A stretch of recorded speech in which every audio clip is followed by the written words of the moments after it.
다 같이 기도드리시겠습니다.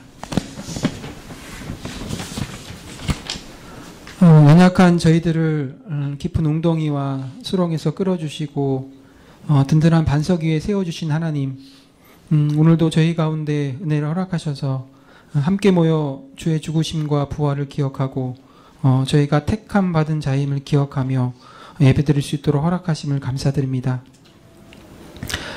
그러나 주의 오래 참으시는 귀한 은혜를 알면서도 그 귀한 사랑에 합당한 태도를 취하지 못했습니다. 세상이 끊임없이 속삭이는 두려움과 근심 속에서 구별하여 택한 백성으로서의 당당한 삶을 살지 못했습니다. 주님, 저희의 연약함과 저희의 믿음 없음을 긍휼히 여겨주십시오. 주님, 저희로 세상 속에서 구원의 기쁨을 회복시켜 주시고 주의 은혜로 말미암은 담대함으로 세상 가운데서 당당하게 살아갈 수 있도록 도와주십시오. 낮은 자리에 처하건 높은 자리에 처하건 가난하건 부하건 그 자리가 하나님께서 허락하신 자리이기에 주께서 우리와 함께 하시고 우리를 지키시는 한 그 어떤 세력도 우리를 주로부터 끊을 자가 없음을 알며 더 나아가 모든 권능의 근원이신 하나님으로 인해 세상에 매이지 않는 참 자유함을 맛볼 수 있도록 도와주십시오.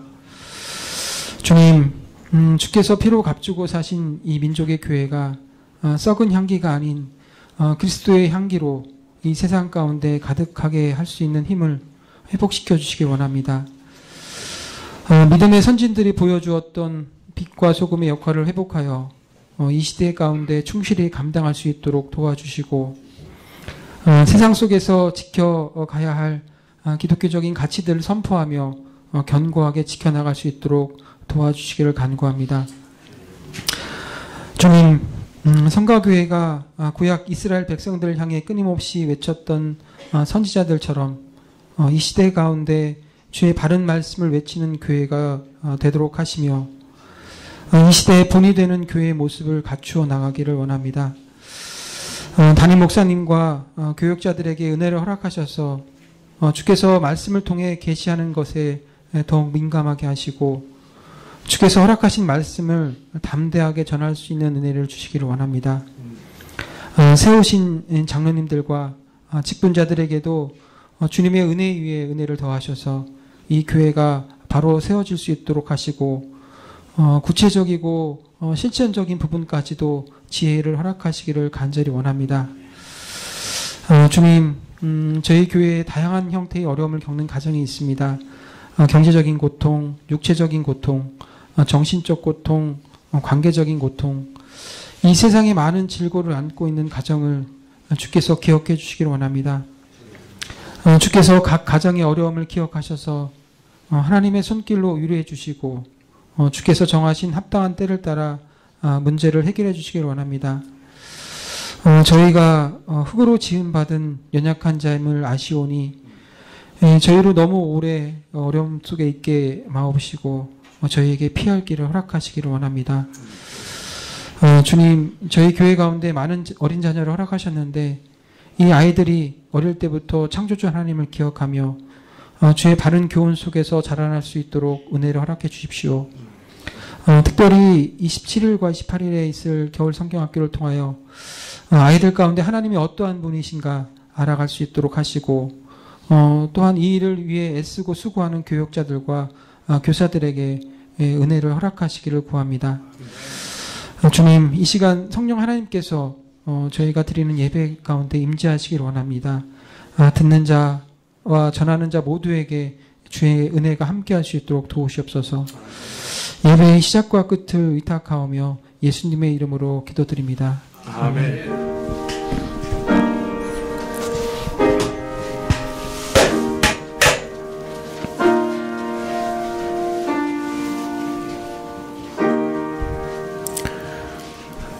말씀은 요한계시록 1장 4절과 5절입니다.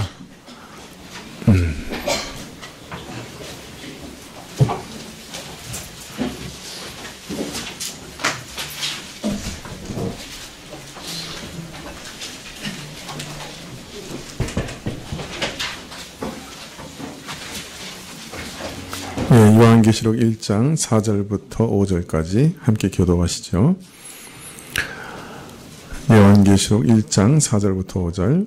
요한은 아시아에 있는 7교회에 편지하노니 이제도 계시고 전에도 계시고 장차 오시리와 그 보좌 앞에 7영과 또 충성된 증인으로 죽은 자들 가운데서 먼저 나시고 땅의 임금들의 머리가 되신 예수 그리스도로 말미암아 은혜와 평강이 너에게 있기를 원하노라. 우리를 사랑하사 그의 피로 우리 죄에서 우리를 해방하시고. 계시록을 좀 빠른 속도로 읽어갈 계획이지만 1장 부분은 조금 처음에 이 계시록의 성격을 이해하는데 아무래도 필요하기 때문에 조금 시간이 지체될 수도 있겠다 생각합니다.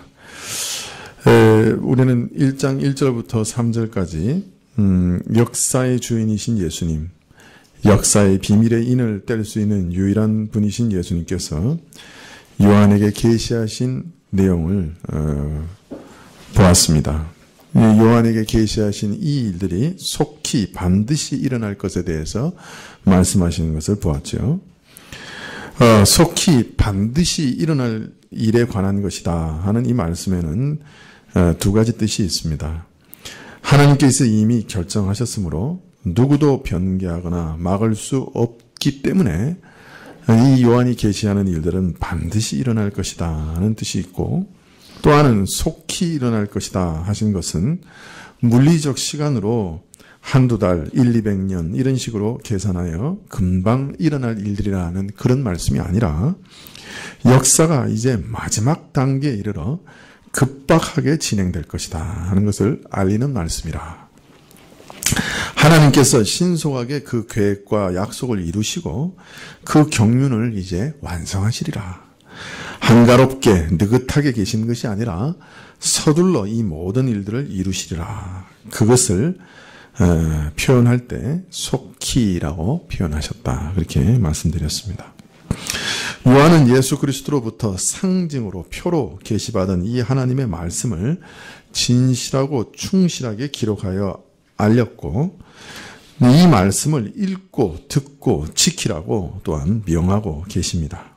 이 말씀은 예배 시간에 이 말씀을 읽고 해석하고 설교하여 그리스도의 재림을 기다리는 자들로 하여금 올바른 자세를 준비하게 할 것이요, 또 이 말씀을 지키게 하라. 마음에 깊이 간직하여 이 말씀이 나의 삶을 다스리게 하라고 말씀하신 것입니다.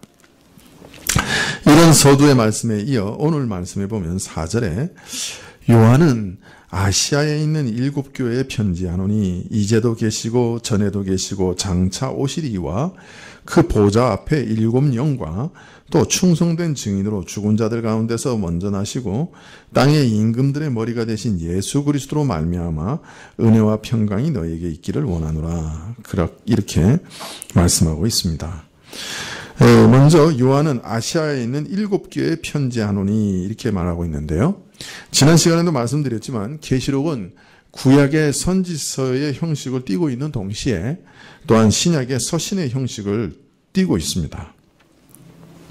그래서 구약의 이 묵시, 구약의 이러한 선지서의 내용도 있고 신약의 서신의 내용도 같이 가지고 있는 것이죠. 요한은 지금 그가 알리려고 하는 그리스도의 계시가 아시아에 있는 7교회에 주어진 편지임을 먼저 밝히고 있습니다. 요한을 통해 주신 그리스도의 계시는 이 땅에서 진행될 역사의 먼 종국과 완성을 바라보면서 동시에 당신의 현존하고 있는 아시아 교회의 현실에서 출발하고 있는 것이죠. 그냥 현실과 관계없는 머나먼 환상적인 그런 일들을 말씀하시는 게 아니라 바로 이 말씀들은 이 현실 교회에서부터 시작되고 그 현실부터 출발하고 있는 것입니다. 이런 내용은 계시록 1장 4절부터 3장 2절까지 계속되는데요. 이러한 서신 형식으로 예수님의 뜻을 7교회에 전하고 있습니다. 자, 그런데 여기서 한 가지 의문이 있습니다. 그 당시에 이 아시아에서만 해도 7교회만 있었던 것은 아니에요. 그리고 그 당시에 그 유명한 교회들이 아주 많았죠. 특히 로마 교회라든지 또 고린도 교회라든지 데살로니가 교회라든지 빌립보 교회라든지 이런 유럽 쪽에서도 아주 유명한 교회가 많았습니다. 또 아시아 근처에도 비시디아 안디옥이라든지 루스드라, 더베, 이고니온 같은 교회들이 다 있었는데 왜 하필 아시아에 있는 이 7교회들이 선택되었는가? 왜 이 7교회들에게 계시가 보내졌는가? 하는 의문이 생겨날 수밖에 없습니다. 왜 7교회가 선택되었을까요?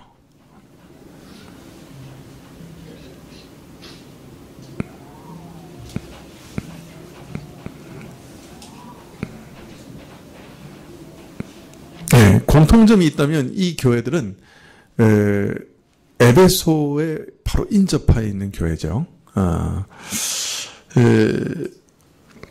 왜 아시아에 있는 7교회에 특별히 계시가 주어졌는가? 아무래도 요한 자신의 사역의 대상이 이 지역 일대였기 때문이 아닌가 그렇게 생각이 됩니다. 요한이 7교회 중에 제일 먼저 언급했던 이 에베소 교회에서 오랫동안 사역했다고 초대 교부들은 증거하고 있고 계시가 주어진 장소도 바로 에베소 근처인 반모섬인 것을 생각하면 이 7교회가 요한이 평소 사역했던 지역이요. 그가 관심 가지고 항상 돌아보았던 그런 교회들이 아닌가 짐작이 됩니다.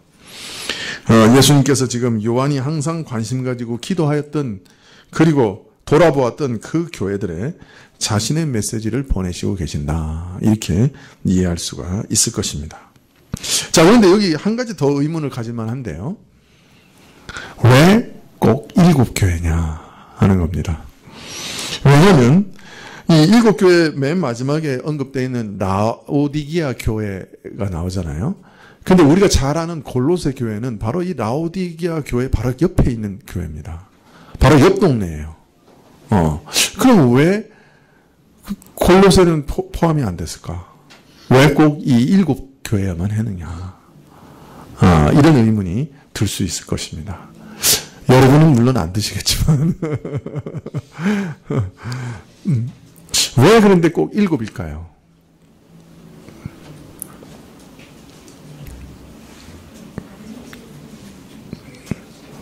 예, 이것은 계시록의 특성 때문이라고 생각합니다. 이 계시록에는 많은 상징이 있어요. 벌써 지금 우리가 읽고 있는 1장 4절에도 그 보좌 앞에 7 영과 이렇게 나옵니다. 이게 상징이죠. 그죠?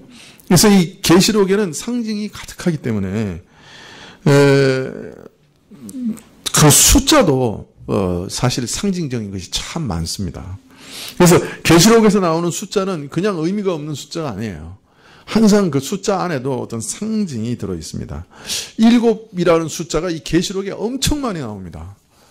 인도 7인이고 대접도 7 대접이고 그죠? 나팔도 7 나팔이고 뭐 이런 식이에요. 전부 7이에요. 예. 그리고 왜 이렇게 7을 선호하느냐? 물론 여러 다른 숫자도 나옵니다. 뭐 12도 나오고 그죠? 또 뭐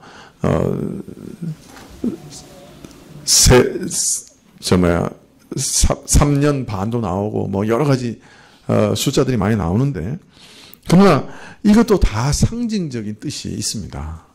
그러니까 계시록에 나온 숫자를 숫자 그대로 계산하면 안 되는 것이 이게 해석의 법입니다. 그러니까 3년 반이라 그래서 진짜 3년 반으로 해석하면 안 되는 거예요. 그건 잘못 해석하는 거예요. 그래서 뭐 3년 반 동안 무슨 환란을 지내고 이러는 걸 문자 그대로 받아들여서 3년 반으로 이렇게 해석하면 잘못 해석하는 것이에요. 자, 그러면 이 7이라고 하는 숫자는 뭘 뜻하느냐? 이 계시록 전체를 봤을 때 이 7은 항상 완전함을 상징하는 수로 나옵니다. 그래서 대개 이 7은 완전합니다. 완전함을 상징한다. 이렇게 생각합니다. 그래서 4절에서도 7영이라는 말이 나오는데 이 7영이라는 말은 7개의 영이라는 말이 아니에요. 그죠? 완전한 영이다. 이렇게 해석해야 되는 것이죠. 그래서 완전한 영이라서 우리가 해석할 때 이 7영을 무엇으로 해석하는 거예요? 성령으로 해석하는 거예요. 말이 좀 이상하죠. 7영이라고 그러니까 말이 이상하죠. 그러나 그래서 성령을 나타낸다. 이렇게 해석하는 겁니다.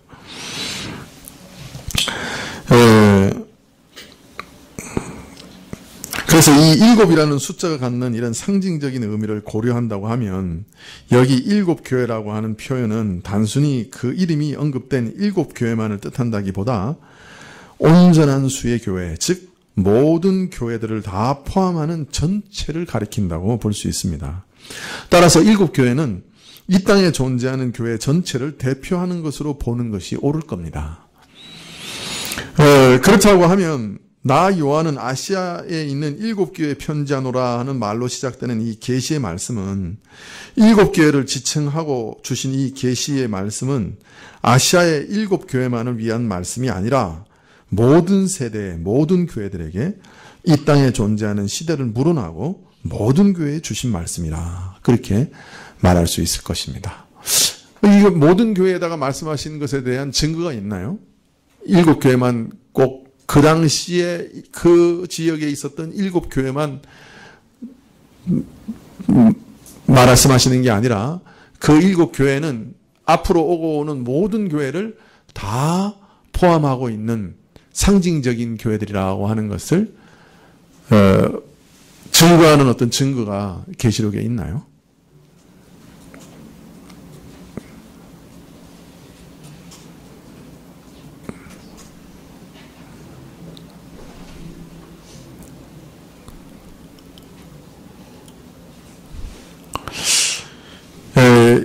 일곱 교회에게 말씀하신 후에 맨 마지막에 항상 후렴처럼 꼭 달려 나오는 말씀이 있어요. 그게 뭐냐면 매번 반복해서 나오는 말씀이 귀 있는 자들은 성령이 교회들에게 하시는 말씀을 들을지어다. 이렇게 나옵니다. 근데 이제 재밌는 건요. 에베소 교회에다가 말씀하셨어요. 그 다음에 맨 마지막에 가서는 뭐라 그러는 거예요?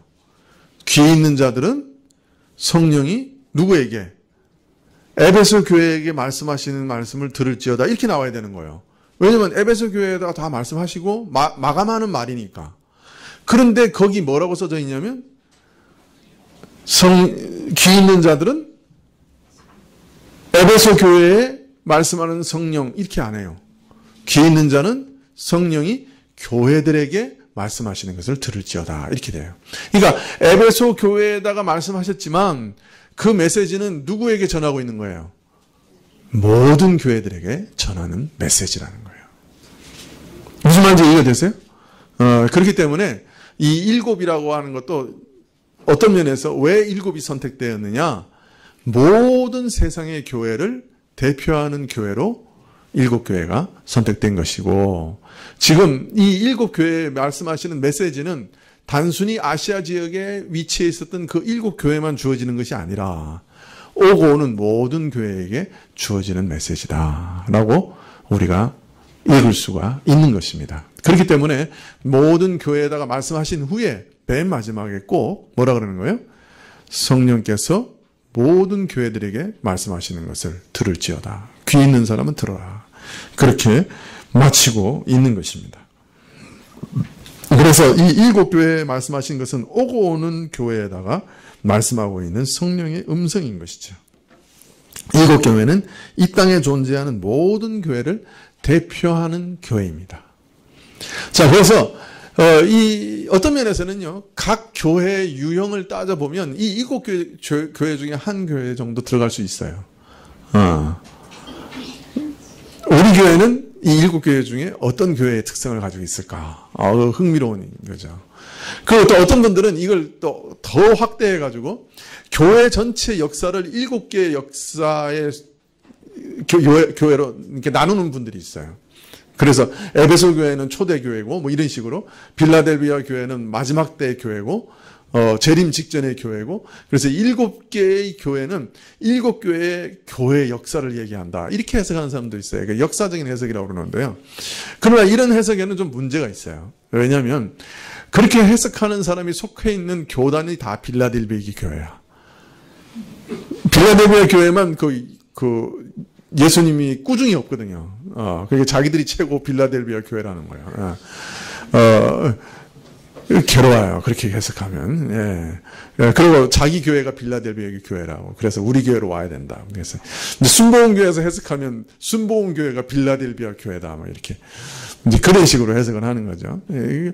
그런 해석을 받아들이기는 좀 어려운 것 같아요. 그리고 그 시대 구분을 언제부터 언제까지가 뭐 에베소 교회고 뭐 이렇게 하기가 참 너무 어렵죠. 그러나 분명한 것은 그렇게 해석해서는 안 되지만 그러나 이 교회들의 유형은 오고 오는 모든 교회의 유형들로 볼 수 있고 이 주의점이라든지 이런 그 모든 7교회 그 권면하신 그 권면들은 오고 오는 모든 교회들에게 하시는 권면이라 그렇게 받아들일 수 있는 것이죠. 그래서 7이라고 하는 숫자 안에는 그런 의미가 들어있다고 말할 수가 있습니다. 예, 귀 있는 자는 들을지어다.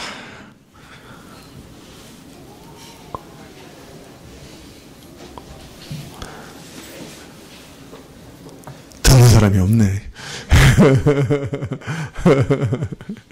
자, 계시록 1장 4절. 요한은 아시아에 있는 7교회에 편지하노니 이제도 계시고 전에도 계시고 장차 오실 이와 그 보좌 앞에 7영과 또 충성된 증인으로 죽은 자들 가운데 먼저 나시고 땅의 임금들의 머리가 되신 예수 그리스도로 말미암아 은혜와 평강이 너희에게 있기를 원하노라. 이렇게 읽으면 이게 지금 무슨 소리 하는지 잘 몰라요.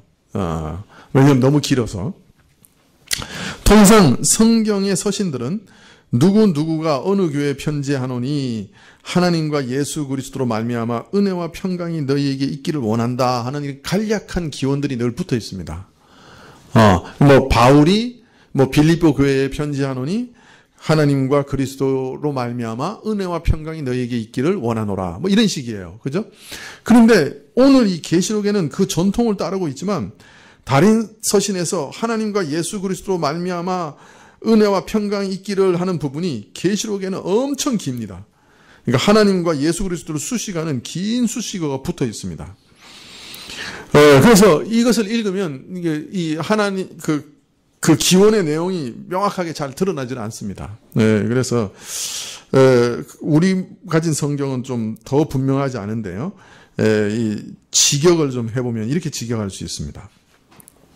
계시록 1장 4절 하반절부터 보면 지금도 계시고 전에도 계시고 또 장차 오실 이로부터 그의 보좌 앞에 있는 7영으로부터 또 신실한 증인이요 죽은 사람들 중 첫째로 난 이시요 땅 위의 왕들의 지배자이신 예수 그리스도로부터 내려주신 은혜와 평강이 여러분에게 있기를 빕니다. 이게 직역입니다.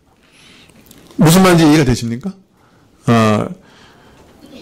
그러니까 우리말 번역에는 명확하게 안 나타나는데요. 누구로부터 이게 3번 반복돼 납니다. 그래서 직역을 다시 하면요. 지금도 계시고 전에도 계셨고 또 장차 오실 이로부터 한 번, 그의 보좌 앞에 있는 7영으로부터 두 번째, 세 번째는 또 신실한 증인이시요 죽은 사람들 중 첫째로 난 이시요 땅의 왕들의 지배자이신 예수 그리스도로부터 내려주시는 은혜와 평강이 여러분에게 있기를 바란다. 그래서 직역을 하면 누구로부터 오는 평강이 너희에게 임하기를 바란다. 이렇게 되어 있어요. 자, 이게 누구로부터 이 3번 반복되고 있는데 우리가 이것을 통해서 짐작할 수 있는 사실이 있습니다. 무엇이죠? 네? 뭘 짐작할 수 있습니까? 여기 지금 누구로부터가 누구라고요? 삼위일체 하나님이라는 거죠. 삼위일체 하나님. 그래서 일곱 영으로부터도 삼위 하나님 중에 한 분이니까 누구라고 생각하는 거예요? 성령으로 생각하는 거예요. 일곱 영이 일곱 개의 영이란 말이 아니란 말이에요. 일곱 영으로부터 할 때 성령 하나님이라고 생각하는 거예요. 왜? 이 구조가 그래요. 그죠? 우선 제일 먼저 성부 하나님에 대해서 이렇게 말씀합니다. 이제도 계시고 전에도 계시고 장차 오시리라 이렇게 말하고 있습니다. 이 말을 조금 의역하면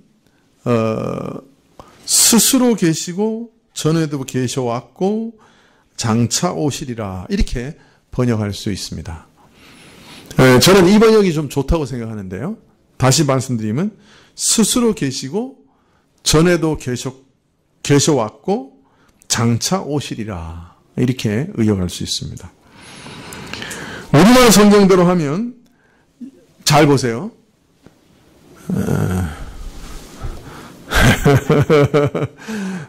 잘 보세요. 우리말 성경대로 하면 지금 현재도 계시고 과거에도 계시고 장차 미래에도 계실 분 이렇게 읽혀지죠. 그죠? 이제도 계시고 전에도 계시고 장차 오시리 이라면 지금도 계시고 과거에도 계시고 장차 미래에도 계실 분 이렇게 읽혀져요. 그러면 하나님께서 하나님의 존재가 영속적인 분이다. 즉 하나님이 영원한 분이다. 이전에도 계셨고 지금도 계시고 과거에도 계신다. 이렇게 이해하기 쉽습니다. 물론 이런 메시지가 없는 것은 아니고 포함되어 있지만 이 말씀은 단순히 이런 메시지를 전하고 있는 것이 아닙니다. 그냥 단순한 말씀 가운데 한마디 한마디에 정말 깊은 비밀을 계시하고 있습니다. 자, 보세요. 먼저 이 말씀의 순서가 예사롭지 않습니다. 단순히 하나님께서 영원한 존재라고 하는 것을 말씀하시고자 한다면 그 순서가 과거에도 계시고 현재에도 계시고 미래에도 계시고 이렇게 순서가 되어야 합니다. 그게 정상적인 순서예요. 그죠? 그런데 여기 보면 어떻게 되어 있어요? 이제 계시고 즉 언제? 현재도 계시고 전에도 계시고 과거 그 다음에 장차 오시리 해서 미래. 그래서 현재 과거 미래의 순서로 바뀌어 있습니다. 이게 과거 현재 미래가 아니고 현재 과거 미래의 순서로 되어 있어요. 그리고 미래도 미래에 계실 분이라고 되어 있지 않고 뭐라고 되어 있습니까? 장차 오실 분이다 이렇게 되어 있습니다. 이제 얼핏 읽으면 이것은 성부가 아니라 성자에 대한 얘기처럼 들려요. 왜냐하면 장차 오실 이라고 하는 이 표현은 신약의 모든 다른 서신에서는 항상 예수님에 대한 호칭이에요. 예수님에 대해서 장차 오시리라고 얘기하고 있어요. 그런데 유독 계시록에서는 성부 하나님의 호칭으로 지금 사용하고 있는 거예요. 이게 아주 독특하죠. 그래서 계시록이 읽기가 어려워요. 그래서 이 계시록은 정말 문맥을 따져서 잘 읽어야 하는 책이에요. 문맥을 잃어버리면 이제 정말 엉뚱하게 해석할 가능성이 많아요. 자, 그런데 이 부분이 성부에 대한 말씀일 수밖에 없는 것은 왜냐하면 세 번째 1장 5절에 보면 또 신실한 증인이요 죽은 사람들 중 첫째로 난 이시요 땅 위의 왕들의 지배자이신 예수 그리스도로부터라고 분명히 나와 있어요. 자, 그러니까 예수님에 대한 것은 1장 5절에 나와 있단 말이에요. 자, 그러니까 여기 스스로 계시고 과거에도 계셨고 앞으로 오실 이는 누구예요? 성부 하나님을 얘기하는 거예요. 이제 이것이 이 계시록의 독특성이죠. 그래서 이런 것들을 읽을 때 우리가 잘 조심해서 읽으셔야 되는 것입니다. 자, 여기 어떤 계시가 숨어 있느냐? 이것을 이제 하나씩 살펴보십시다. 먼저 다시금 의역을 읽어드리면 스스로 계시고 전에도 계셔왔고 장차 오실이라 이렇게 번역을 했는데요. 처음 스스로 계시고라고 하는 말씀은 구약에 보면 출애굽기 3장 14절에 나는 스스로 있는 자라 하는 말씀이 있습니다. 기억나시죠? 모세가 처음에 계시받을 때, 하나님이 누구신가 하는 것을 계시받을 때 하나님께서 모세에게 가르치시기를 나는 스스로 있는 자라 이렇게 말씀하셨는데요. 이 스스로 계시고 하는 말은 이 구절에서 나는 스스로 있는 자라 하는 말씀에서 스스로 있는이라는 말씀을 그대로 가져온 겁니다. 구약의 히브리어를 70인역에서 번역을 했거든요. 그 70인 번역을 보면 스스로 있는 자라고 하는 말을 그대로 계시록에서 가져왔어요. 그러니까 이것은 출애굽기 3장 14절에서 나는 스스로 있는 자라는 말을 그냥 인용해 온 겁니다. 인유해 온 겁니다. 그래서 여기서 첫 번째 마디의 말은 뭐냐면 나는 스스로 있는 자, 즉 스스로 계신 분이라는 표현입니다. 자, 그러면 스스로 있다 하는 표현 안에 이미 뭐가 다 포함되어 있는 겁니까? 하나님은 과거에도 계셨고 현재에도 계시고 앞으로도 계시는 영존하신 분이시다. 그 영속성의 의미가 이미 거기 포함되어 있습니다. 시간과 공간을 초월하여 영원히 스스로 존재하시는 분이다 하는 것이 거기 이미 계시되어 있는 것이죠. 또 출애굽기에서 내가 스스로 계신다, 존재한다 하는 것을 말씀하실 때는 그 안에 어떤 뜻이 포함되어 있냐면 내가 온 우주를 다스리는 천지의 주제다라는 의미가 거기 다 포함되어 있는 것입니다. 그래서 이미 스스로 계시고 하는 말에 이미 연속성의 의미와 앞으로 그러니까 온 우주를 다스리시는 분이시다 하는 의미가 다 들어있는 거예요. 자, 그러면 그 다음 말이 더 어려워집니다. 스스로 계시고 한 다음에 그 다음 뭐라 그랬어요? 전에도 계셔왔고 장차 오실이라. 자, 이 그 다음 말은 또 무슨 말이냐 말이에요. 전에도 계셔왔다는 말도 단순히 하나님께서 과거에 존재하셨다 그런 뜻을 나타낸다고 하면 앞에 있는 말하고 같은 말을 두 번 반복하는 것이 되기 때문에 쓸모없는 얘기를 두 번 하는 얘기가 됩니다. 이미 스스로 계신 분이라는 말에 이런 존재의 영속성이 다 포함되어 있기 때문에 만일 이것이 단순히 과거에도 계셨다고 하는 존재에 대한 의미라고 한다면 불필요한 반복을 하고 있는 셈이죠. 지금 집에 넣어둔 저 구정 음식을 내가 냉장고에 넣냐 그 생각하고 있으면 이거 다 놓치는 거예요. 이제 이거 중간에 끊어집니다. 이게 머릿속에서 이게 딱 정신 집중하고 들어야 됩니다. 혹시 구정 음식을 내가 지금 냉장고에 넣냐 하고 딴 생각하시는 분 있어요? 자, 스스로 계신 분이라는 뜻 안에 하나님의 연속성과 주권이 다 담겨 있는데 왜 과거에도 계셨다는 말이 나오느냐 말이에요. 그러면 이 말의 의미는 뭐냐? 여기 순서가 중요합니다. 스스로 계시고 전에도 계시고 장차 오실이라고 이렇게 말하고 있습니다. 전에도 계시고라는 말은 그 다음에 장차 오실이라는 말과 연결되어서 이 두 말이 밀접한 관계가 있다 하는 것을 알 수 있습니다.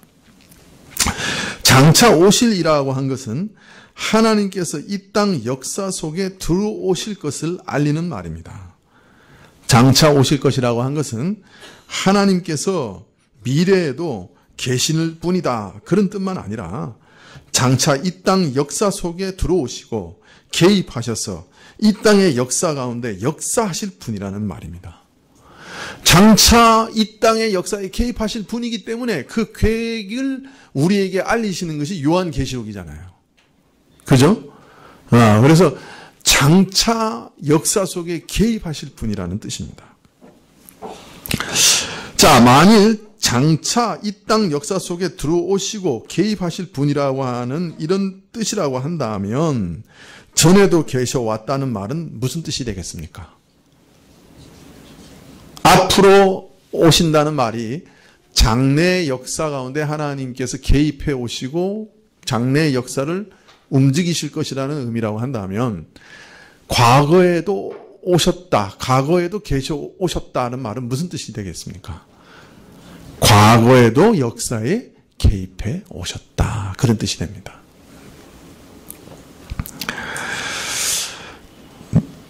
전에도 계셔 왔다는 말은 장래에 이 땅 역사에 개입하실 그 하나님께서는 과거에도 그러셨다, 이런 뜻을 나타내고 있는 것이죠.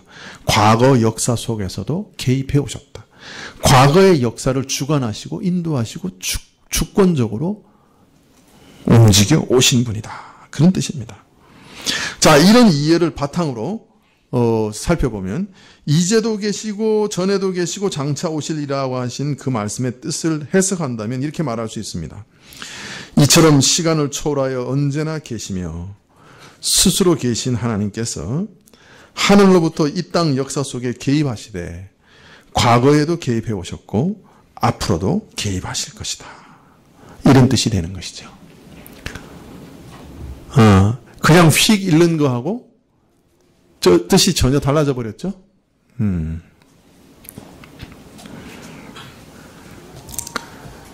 하나님은 누구시냐? 요한이 성부 하나님을 우리에게 소개하시기를, 과거로부터 오늘에 이르기까지 역사에 개입해 오셨던 분, 앞으로도 개입하실 분,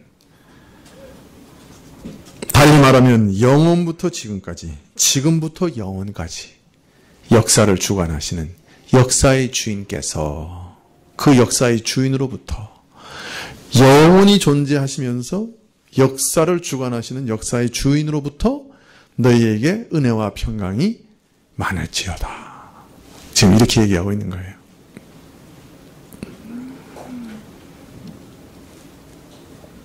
사실 이 한마디 한마디가 엄청난 의미를 담고 있어요. 이게 그 상징성을 띠고 있는 언어의 특징이에요.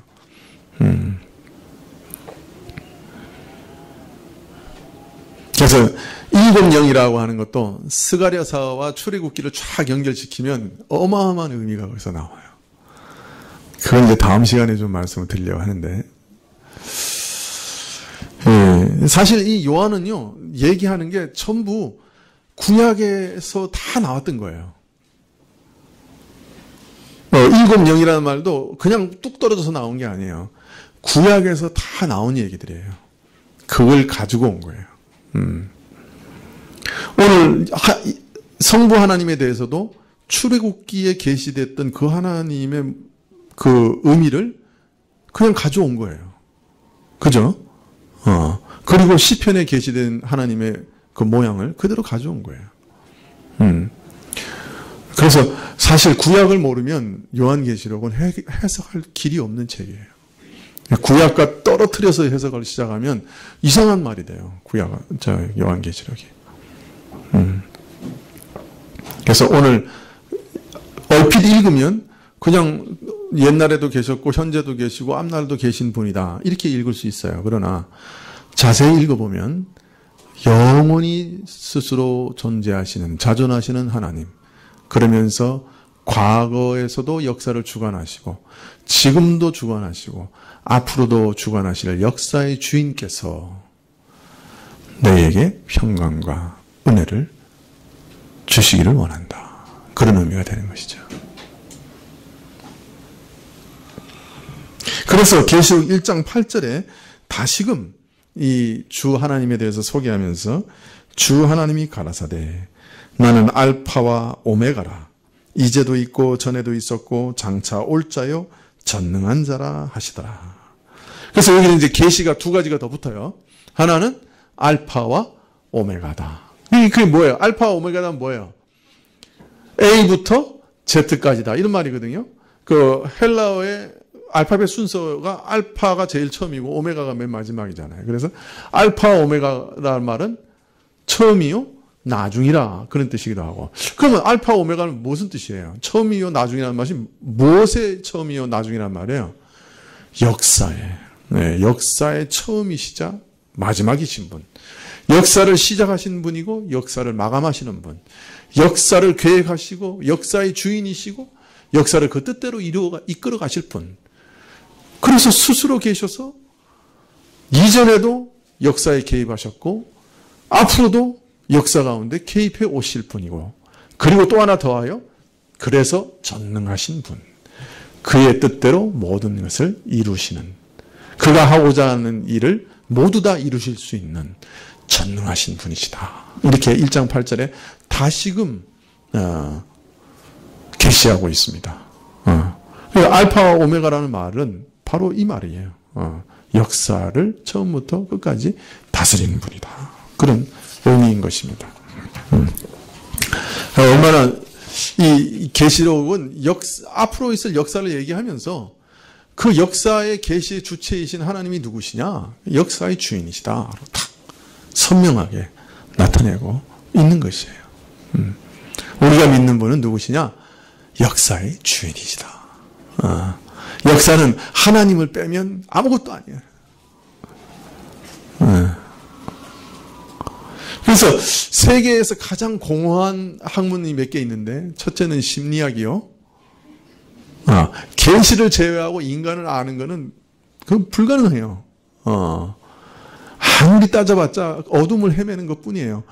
세상에서 가장 부패한 것이 사람의 마음이니 그 부패한 마음으로 부패한 마음을 연구한들 뭐 뾰족한 게 나오겠어.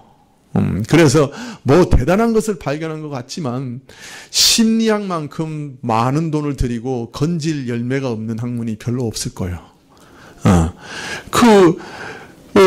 그 심리치료 받으러 가서 돈을 쏟아 붓는 것만큼 효과가 안 나오는 것이 그 심리치료라는 거거든요. 그래서 제일 효과가 없는 학문 심리학. 또 하나 역사학. 역사를 주인이 하나님이신데 그 역사의 주인인 하나님은 모르고 그냥 현상에 불과한, 그 현상밖에 보지 못하면서 역사를 아무리 연구해봤자 그 역사의 본질에 절대 이룰 수가 없어요. 그래서 가장 불쌍한 학자들 중에 한 사람은 역사학자. 동의하실지 안 하실지 모르겠지만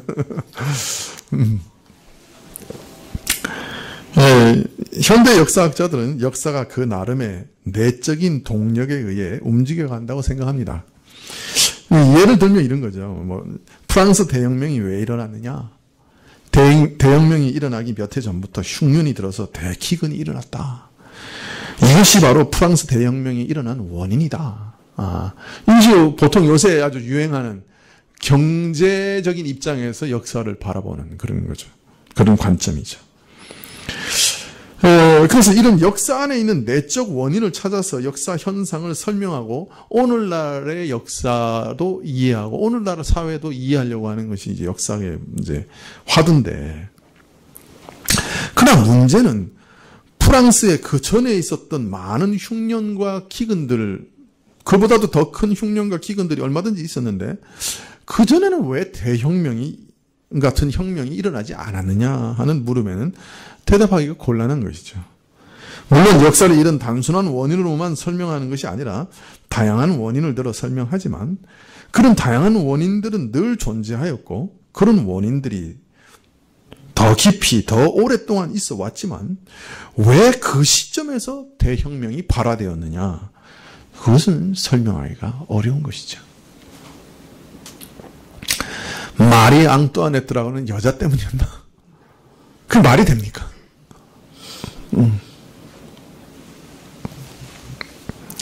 역사의 주인이신 하나님을 빼고는 역사의 의미를 설명할 길이 없고 해석할 길이 없는 거예요. 역사란 무엇이냐? 의미 없어요. 그리고 왜 그 역사가 이루어지는지도 사실 발견하기 어려워요. 역사의 이유와 원인과 동인을 발견하기 어렵습니다. 큰 인류의 역사뿐 아니라 우리 인생도 마찬가지입니다.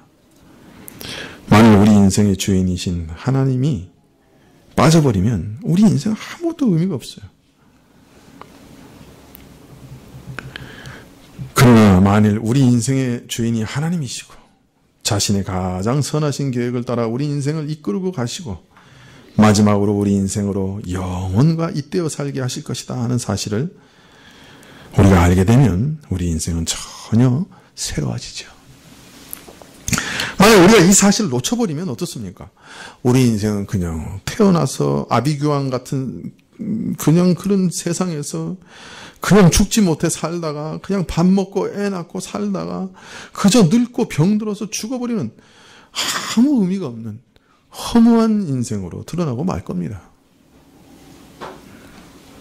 인생의 좋은 것은 너무나 찰나적으로 지나가 버리고 남아있는 인생은 늘 죽음과 질병과 가난과 공고 속에서 지지리도 고생하다가 그냥 죽어버리는 거예요. 그럼 무슨 의미가 있어요? 그러나 역사를 주장하시는 하나님 안에서는 우리 인생이 전혀 다른 의미로 서게 되는 것입니다.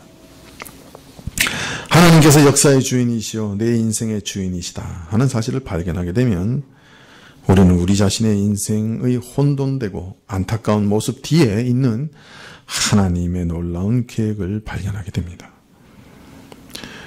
그리고 그 통치에 나를 맡기게 되고 그 하나님을 신뢰하면서 내 삶의 모든 한계가 오히려 하나님의 복된 통치로 바뀌어지게 됩니다. 우리의 삶의 한계가 내 삶을 의미 있게 하고 삶의 근거가 되게 하는 것을 발견하게 되는 것이죠. 모든 한계와 모든 절망적인 인생들의 벽들이 하나님께서 우리 자신을 인도하시는 사랑의 손길이라 하는 것을 발견하게 됩니다. 저는 많은 신자들이 자신의 인생을 바라보면서 의미 없어하고 자신의 인생을 심지어 원망하고 더 나아가 하나님까지 원망한 것을 보아왔습니다. 많은 사람들이 자신이 입으로는 하나님을 사랑한다고 찬양하면서 마음속 깊은 곳에 숨겨진 곳에서는 자신과 자신의 인생에 대해서 또 하나님에 대해서 일어나는 분노를 억제하지 못하는 것을 아니 무서운 분노를 품고 있음을 발견하고 깜짝 놀라게 됩니다. 그러나 자신의 인생의 의미를 자신의 한계 지어진 이성과 이 한정된 세계 내에서 발견하려는 부질없는 시도를 포기하고 내 존재의 의미를 세계를 통치하시는 하나님의 그 장대한 계획 속에서 발견하려고 한다면 이 모든 분노가 일순간에 사라질 수 있습니다. 자신 인생 가운데 숨겨져 있는 큰 의미를 발견하게 되는 것이죠. 이 유한한 세계를 뛰어넘는 하나님의 뜻과 초월의 세계까지 의미를 가진 우리의 인생을 발견하게 됩니다. 하늘의 영역까지 잇대어 있는 자신의 삶을 보게 되는 것이죠. 내 삶의 의미가 이 유한한 세계를 뛰어넘어가는 것을 보게 됩니다. 하나님께서 왜 내게 이런 한계 상황을 허락하시는가? 하나님의 이 사랑의 손길에는 무슨 목적과 의미가 있는가? 발견하게 됩니다. 우리 주변의 어떤 일들은 우리 마음을 상하게 하고 당하게 합니다. 이처럼 불행한 일들과 좌절들이 어떻게 하나님의 계획을 이루어 가시는 일인가? 오히려 이 일들은 하나님의 계획을 무너뜨리는 것이 아닌가? 그러나 염려하지 마십시오. 하나님은 그의 계획을 정녕 갖고 계십니다. 오히려 그러한 일들을 통해 우리로 영혼을 사모하게 하십니다. 그러한 일들을 통해 우리 안에 그리스도를 닮아가게 하십니다. 그 모든 일들을 합력하여 선을 이루어내시고야 맙니다. 내 안에 그리스도의 형상이 충만해지는 선을 반드시 이루어내십니다. 그러므로 자주 말씀드리지만 우리 인생은 마치 진정한 군인으로 거듭나기 위해 훈련받는 논산훈련소의 병장과 같습니다. 병사들과 같습니다. 아직 진정한 가치는 드러나지 않았습니다. 그 일을 위해 훈련하는 훈련소, 그것이 바로 우리 인생입니다. 우리 인생은 이 땅에서는 의미 있는 것이 아닙니다. 이 땅 안에서만 의미 있는 것이 아닙니다. 아니 오히려 우리 인생은 이 땅 안에서는 진정한 의미를 발견할 수 없을 수도 있습니다. 훈련소에서는 내가 왜 이런 훈련을 받아야 되는지 알 수 없습니다. 그러나 나중에 훈련소를 나와보고 전투에 참가해보면 훈련의 의미와 진가를 발견하게 됩니다. 이와 같이 우리 인생의 참된 의미를 발견하려면 우리 삶의 중심을 이 세상에서 옮겨 내세로 옮겨가야 합니다. 내세를 의식하고 사는 삶, 내세 중심의 삶이야말로 이 세상에서의 나의 삶을 진정으로 의미 있게 하는 유일한 길입니다. 그렇지 않으면 우리 인생은 너무나 허무합니다. 그런데 하나님의 인생 훈련소에는 앞에도 말씀드렸던 이상하고 사나운 교관들이 있습니다. 사랑하는 자들과의 불화, 깨어진 인간관계, 이별, 육신적인 중병, 정신적인 불안과 압박, 인격적인 낙담과 제약, 소망이 무너지는 상실감, 경제적인 어려움 등 하나님께서 이런 것들을 사용하셔서 우리를 영원히 가치 있는 존재로 만들어 가십니다. 우리는 이런 교관들을 통해 인내를 배웁니다. 이 교관들은 무시무시한 본성의 부패와 죄들을 들추어내는 하나님의 도구가 됩니다. 회개케 하시는 하나님의 손길이 되기도 하고 우리의 본성적인 인격을 그리스도의 아름다운 성품으로 빚어가는 도구가 되기도 합니다. 또 하나님의 기적적인 도우심을 통해 이런 것들에서 건지시고 우리 연약한 인간 자신을 의뢰하지 않고 주님을 전적으로 신뢰하는 법을 그 안에 배우게 하십니다. 이런 것들을 사용해서, 이런 모든 것을 사용해서 하나님께서 예비하신 영원한 것들을 받아들일 준비를 우리 안에 이루어 가십니다. 우리는 이 땅에서 당하는 그 수많은 일들의 의미를 일일이 다 헤아려 알 수 없습니다. 어떤 일은 순간적으로 지나가고 어떤 일들은 20년, 30년 지속되는 그런 고통의 조교들이 우리 삶에 있을 수 있습니다. 이 땅에서만 보면 그 조교들이 우리에게는 원수일 뿐입니다. 그 조교들이 우리에게는 참 쓸모없는 것들일 뿐입니다. 왜 그런 일들이 우리에게 허락되는지 도무지 이해되지 않습니다. 그러나 마지막 날 영원한 나라에 가면 그 모든 것이 사실은 우리를 지극히 사랑하신 하나님의 사랑의 손길이라고 하는 것을 발견하게 될 것입니다. 하나님이 우주를 지금도 지배하고 계십니다. 그의 허락 없이는 참새 2마리도 땅에 떨어지는 법이 없습니다. 기도하시겠습니다.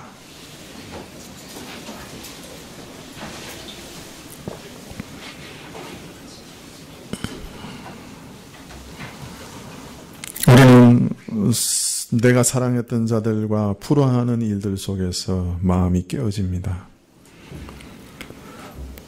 함께 같이 가야 할 사람들 속에서 깨어진 인간관계를 발견하고 화들짝 놀랍니다. 이별과 질병과 정신적인 압박감과 소망이 무너지는 상실감과 경제적인 어려움 등에서 낙심하고 주저앉으며 하나님을 원망할 때가 많습니다. 그러나 하나님께서는 우리를 너무나 사랑하시는 거로 우리 삶에 이런 것들을 허락하시고 또 그 가운데서 우리를 새롭게 빚어가시고 창조해 가십니다. 하나님은 우리에게 놀라운 계획을 가지고 계시고 우리 인생을 그리스도를 닮게 하시는 최고의 선물로 인도해 가십니다. 우리는 이러한 하나님의 손길에 순복하거나 반항하지만 하나님께서는 끝내는 하나님의 계획을 이루시고야 마십니다. 지금도 다스리시고 스스로 계시고 과거에도 역사하시고 앞으로도 역사하실 역사의 주인이신 아버지 하나님, 우리 마음에 이런 하나님을 참으로 의지하며 평강 가운데 하나님을 묵묵히 따르는 참된 믿음을 허락해 주십시오. 우리 안에 깊은 위로와 안식이, 하나님의 계획과 사랑을 아는 평강이 넘치게 해 주십시오. 스스로 계시고 이전에도 계셨고 장차 오시리로부터 주어지는 은혜와 평강이 우리에게 넘치게 해 주십시오. 예수님 이름으로 기도합나이다. 아멘.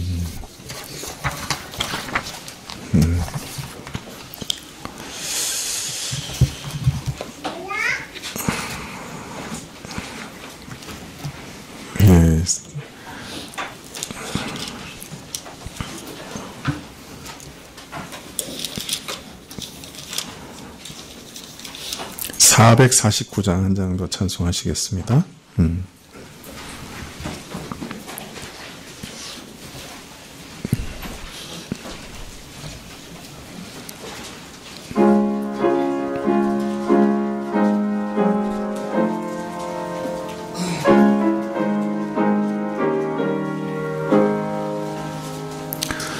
이 세상의 친구들 나를 버려도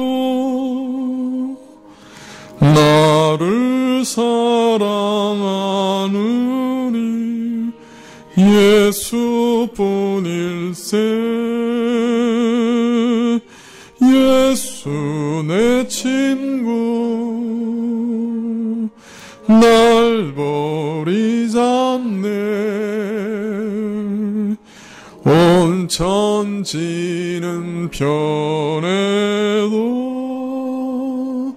날 버리지 않네.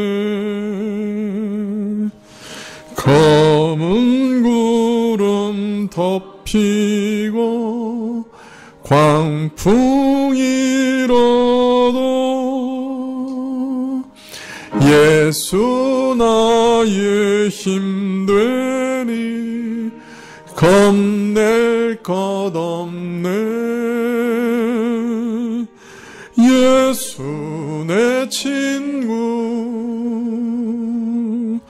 날 버리지 않네. 온 천지는 변해도 날 버리지 않네. 괴로운 일 당해도 낙심 말아라. 영원한 주 능력이 붙드시겠네. 예수 내 친구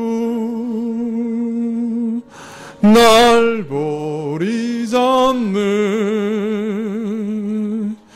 온 천지는 변해도 날 버리지 않네. 네, 옆에서 나를 몹시 괴롭히는 사람들이 있을 수 있습니다. 그러나 그것도 다 하나님의 도구입니다. 조각칼이에요. 그 조각칼 너무 미워하지 마세요. 그냥 도구일 뿐이에요. 주님 가르치신 기도로 예배를 마치겠습니다. 하늘에 계신 우리 아버지시여, 이름이 거룩히 여김을 받으시오며 나라의 임하옵시며 뜻이 하늘에서 이룬 것 같이 땅에서도 이루어지이다.